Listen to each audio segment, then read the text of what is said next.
Good evening and welcome to RFL. A lot to get to this hour. I'm Richard French and thank you for joining us. As COVID spreads and the financial fallout continues to add up, Congress trying to beat the clock and pass a new relief bill before benefits for tens of millions of Americans expire.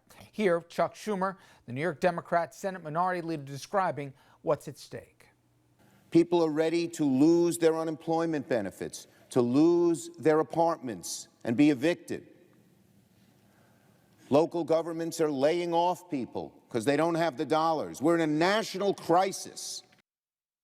Tonight, I'll be joined by two U.S. senators from our region, Bob Menendez of New Jersey, Ben Cardin from Maryland. They're going to tell us the status of the relief bill that Congress is working on. Also, we will take a look at the race for the White House by showing the various latest numbers, the best political ads, and also how Barack Obama and Joe Biden have decided to team up to take on the president. Then, an ER doctor in New York. He'll discuss COVID and what we can expect over the coming weeks, including the fall when the flu season hits and schools could reopen. But first, a look at the economic devastation caused by the COVID shutdowns and what Congress is trying, and I stress trying, to do about it. Last week, nearly 1.5 million people filed for unemployment benefits. The 18th straight week, those claims have topped 1 million.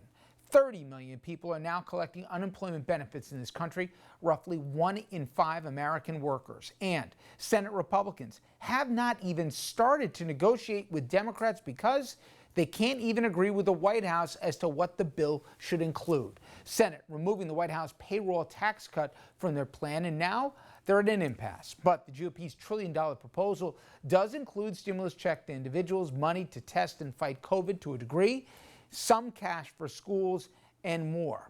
Democrats, though, continuing to push for a $3 trillion plan that has already passed the House, so there is a ton of daylight between the two sides. Now, before I bring in my first guest, I wanted to show you why this is so important to get this done and done fast. In just the past 2 months, 62 million Americans have missed housing payments like a rent or mortgage. Millions more, they're behind on their credit card bills. And 30 million Americans, they're about to lose benefits they've been using just to stay afloat financially. So things will go from bad to worse if Congress doesn't do something. And all of this in the middle of a pandemic. And to make matters worse, states, they've enacted foreclosure and eviction moratoriums, but they're starting to expire next month. So imagine adding unemployment and homelessness to a problem that we already have. As bad as it is, it could get worse. Joining us to discuss, Senator Bob Menendez. He a Democrat from New Jersey. He serves in the Foreign Relations and Banking Committees. Always good to have a few minutes. A breakdown for our audience, this tentative plan that at least Senate Republicans and the White House have agreed to vis-a-vis the stimulus. What do you like that's in it, and what are you concerned that's not? Well, I'm concerned that it doesn't deal with some of the fundamental challenging issues we have during this pandemic. For example, it does nothing about nursing homes and the challenges that we have had with our nursing home residents who have been disproportionately affected by COVID-19. Number two, it does nothing about assistance to state and local governments. And this is critical, Richard, because the reality is that the states have seen dwindling revenues and rising costs as a result of what they've had to do to deal with the pandemic. Moody's says that, in fact, it's about $500 billion. The National Association of Governors says it's about $500 billion. The Republican proposal has nothing. I'm concerned about unemployment extension and the right type of extension to get people through what will be a continuing challenge. And then I'm also very concerned that there is no proposals here to help those in the housing universe as it relates to continuing to have a moratorium on evictions, both of homes and foreclosures and rentals. Well, as Yogi famously said, it's getting late early. In about a week, this ends. In some states, even sooner. Is it possible this doesn't get hashed out before the end of July? And literally, as you were mentioning, foreclosures on homeowners, renters, they could be literally given eviction notices let alone checks aren't going to be coming into households in the middle of a pandemic.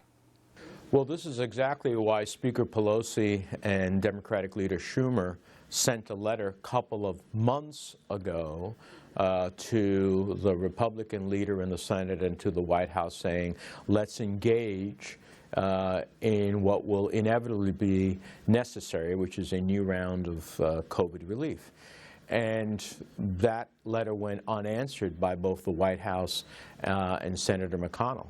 They haven't even really truly engaged in a negotiation. They're just getting their own act together with the White House to put out their proposal is unacceptable. Now, having said that, I take the proposition that Congress should not leave for an August recess until we get this done.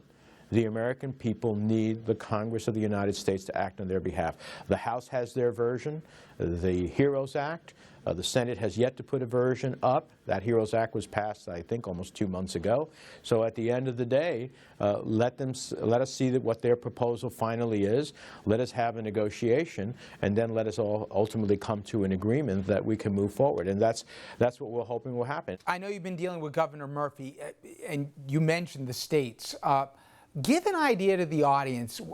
If states don't get aid and they have to balance their budgets, aren't we talking about things like nurses, teachers, cops, that they will be layoffs at the very time that you're going to need these kind of services more than ever? Well, absolutely, Richard. You've got it spot on. Look, there have already been 1.5 million public employees laid off in the nation at different places throughout the country as a result of the pandemic and the losses. Governor Murphy, for example, has told me that he has a $10 billion shortfall as a result of COVID-19.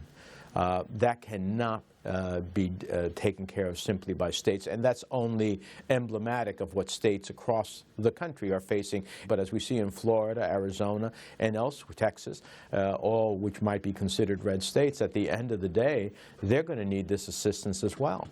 And it would be the height of irony that those that we have needed during the pandemic the most would be those who would be laid off as a result of the economic consequences of the pandemic. We cannot afford for them to be on the unemployment line. We need for them to be on the front lines of continuously challenging this pandemic. Senator, we live in this crazy window of time where every day there is a fire hose of stories that normally would dominate headlines. But I mentioned at the beginning, you're on the Foreign Relations Committee. Please tell me that at some point we're going to get the answer as to whether or not my government knew that a foreign power potentially paid terrorists to kill American service members, and my government knew and did nothing about it, in fact, worked to reward said foreign power. Are we going to get to the bottom of that Bountygate story or not? If it's the last thing I do as the senior Democrat on the Senate Foreign Relations Committee, we will. As far as I'm concerned, there should have been actions taken against Russia for Russia putting a bounty with those who were fighting in Afghanistan against us, the Taliban and others, and putting a bounty on our soldiers. Russia putting a bounty on our soldiers. I think there is more than enough evidence to make the case in that. And this is the problem with this administration. When it comes to Russia, it seems that the president is incapable of doing what is necessary to respond to Russia's transgressions, to respond to Russia's aggression, and to respond to Russia's interference in our election, and now to respond to Russia's bounty on American soldiers. It's unconscionable. It is unconscionable that there has not been an action. The White House has been vocal this week saying they want to block undocumented people from being counted in the census. Doesn't the Constitution say they can't do that? I mean, I know it's amazing what we get used to, but isn't that pretty clear they can't do what they're trying to for political purposes? The Constitution makes it absolutely clear that all persons, it specifically says all persons, shall be counted, all persons in the United States shall be counted every 10 years. It doesn't say all U.S. citizens. It doesn't say all permanent residents, legal permanent residents. It doesn't have any equivocation. It says all persons shall be counted in the United States. And so the reality is this is a bold, blatant, and unconstitutional attempt to undermine congressional redistricting, to undermine the rights of states to receive the resources they need, which is critical, and it is a direct assault upon communities of color that we need to have fully counted in this next census.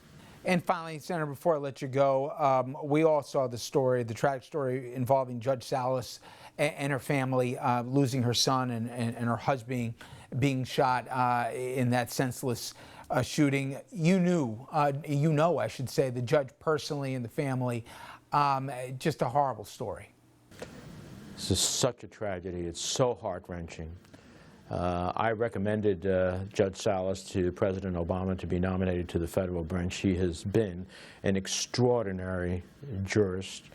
I know her family well. I know her husband is an extraordinary criminal attorney, and their son was an all-American young person, great athlete, tremendous student, honors student, who was committed to following a path like his parents to pursue justice.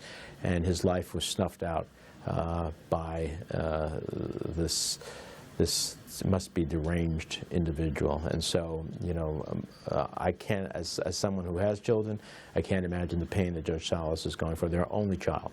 And so my heart and prayers go out with them. And if the news is that I've read so far is that the killer has actually killed himself, I hope he gets to meet his maker.